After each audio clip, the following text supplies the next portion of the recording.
सोलापूर शहर काँग्रेस कमिटीच्या वतीने आमदार प्रणितीताई शिंदे यांच्या मार्गदर्शनाखाली शहर अध्यक्ष चेतनभाऊ नरटे यांच्या नेतृत्वाखाली केंद्रातील मोदी सरकार आणि राज्यातील खोके सरकारच्या अन्यायकारी धोरणांची होळी करण्यात आली।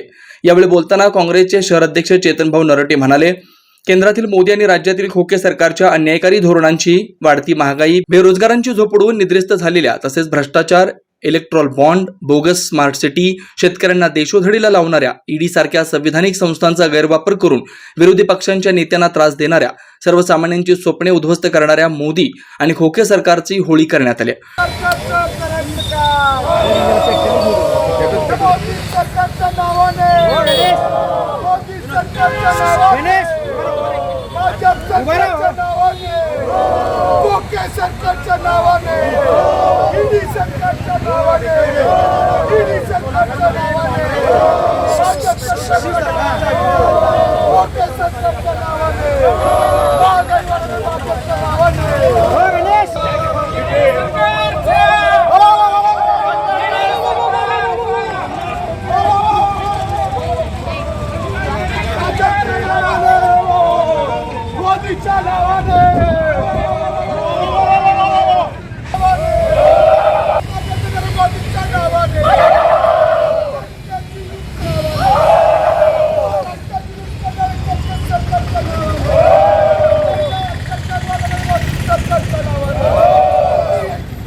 आगामी निवडणुकांमध्ये भ्रष्टाचार, गलिच्छ राजकारण, महागाई, बेरोजगारी यास कारणीभूत असणाऱ्या मोदी आणि राज्य सरकारला जनता हद्दपार करणार आहे। या होळी दहन कार्यक्रमात महिला अध्यक्षा प्रमिला तुपलंडे, माजी नगरसेवक विनोद भोसले, युवक अध्यक्ष गणेश डोंगरे, देवाभाऊ गायकवाड, दत्तू बंदपट्टे, भीमाशंकर टेकाळे, तिरुपती परकेपंडला, सुशील बंदपट्टे, सिद्धाराम चाकोते, अनिल मस्के, संजय गायकवाड, सागर उबाळे, लखन गायकवाड, विवेक कन्ना, शिवशंकर अंजनाळकर, सुनील भटकर, जितू वाडेकर, सुभाष वाघमारे, प्रदीप लिगाडे, किरण खरात, रेखा भिनेकर, रविकांत कल्याणकर, राजेश झंपले, चंद्रकांत नाईक, नागेश नाईक, वर्षा अतुनुरे यांच्यासह इतर पदाधिकारी, नागरिक उपस्थित होते।